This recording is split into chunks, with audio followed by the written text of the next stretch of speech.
Champions ট্রফির শুরুটা মন মতো হয়নি বাংলাদেশের। শক্তিশালী ভারতের বিপক্ষে নিজেদের প্রথম ম্যাচ হেরে সেমিফাইনালের মিশনে ইতিমধ্যেই পিছনে পড়েছে টাইগাররা।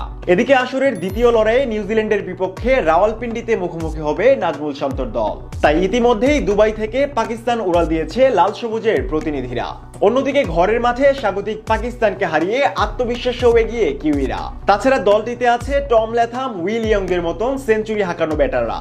মিডল অর্ডারে ডেরিল মিচেল তো আছেনই, পেস অ্যাটাকে পিটার ওরোর্ক ও ম্যাট হেনরির মতন বোলারদের মোকাবেলা করতে হবে টাইগারদের। এছাড়া শেষ 4 ওয়ানডের 4টিতেই জয় নিয়ে মাঠ ছেড়েছে কিউইরা। অতএব নিউজিল্যান্ডের বিপক্ষে রাওয়ালপিন্ডির ম্যাচটি হতে যাচ্ছে বাংলাদেশের জন্য ডু অর ডাই ম্যাচ। কেননা হারলেই সেমিতে খেলার স্বপ্নটা এ যাত্রায় অপূর্ণ থেকে যাবে টাইগারদের। তাই কিউইদের বিপক্ষে নিজেদের শক্তিশালী একাদশ নিয়েই মাঠে নামতে চাইবে টাইগাররা। এর আগে ভারতের বিপক্ষে টাইগারদের একাদশ নিয়েও কমতি ছিল না আলোচনা সমালোচনার, কারণ দলে রাখা হয়নি মাহমুদুল্লাহর মতন অভিজ্ঞ ফিনিশার কিংবা দুর্দান্ত গতির পেসার নাহিদ রানাকে। এবার নিউজিল্যান্ডের ম্যাচের আগেও টাইগারদের একাদশ নিয়ে আগ্রহের কমতি নেই ভক্তদের। কিউইদের সাথে টাইগারদের ওপেনিং এ দেখা যেতে পারে সৌম্য তামিম জুটিকেই। তবে আগের ম্যাচে ডাক মেরে বিদায় নেওয়া সৌম্যর কাছে এবার দলের প্রত্যাশা থাকবে আকাশসম। অন্যদিকে তানজিদ তামিমকেও ফিরতে হবে বিপিএল এর আগ্রাসী ফর্মে। ওয়ান ডাউনে থাকবেন অধিনায়ক শান্ত। ভারতের বিপক্ষে তিনিও ফিরেছিলেন রানের খাতা খোলার আগেই। তাই কিউইদের বিপক্ষে জ্বলে ওঠার আপাতত কোনো বিকল্প নেই টাইগার কাপ্তানের।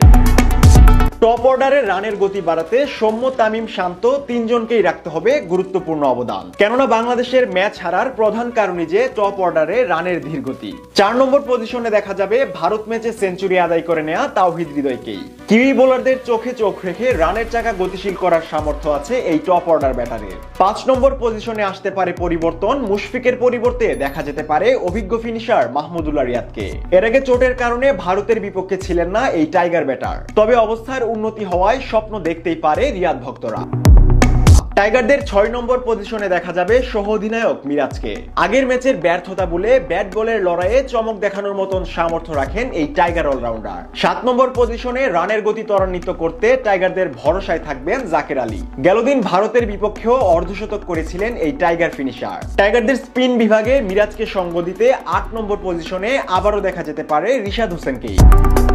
এদিকে টাইগারদের পেস ইউনিটের নেতৃত্বে থাকবেন তাসকিন আহমেদ। তবে রাওয়ালপিন্ডির কন্ডিশন বিবেচনায় পেস ইউনিটেও আসতে পারে বড় পরিবর্তন। তানজিম সাকিবের পরিবর্তে পাকিস্তানের কন্ডিশনে আগ্রাসী হয়ে উঠতে পারে নাহিদ রানা। এর আগে পাকিস্তানের মাটিতে শোয়েব আখতারের মতন পেসারদের প্রশংসা কুড়িয়েছে এই টাইগার পেসার। অতএব একাদশে দেখা যেতে পারে 150 গতির এই পেসারকে। তরুণ নাহিদ রানার সাথে থাকবেন অভিজ্ঞ কাটার মাস্টার মুস্তাফিজুর রহমান। সোমবার পাকিস্তানের রাওয়ালপিন্ডিতে নিউজিল্যান্ডের মুখোমুখি হবে টাইগাররা। ম্যাচটি শুরু হবে বাংলাদেশ সময় বিকাল 3টায়।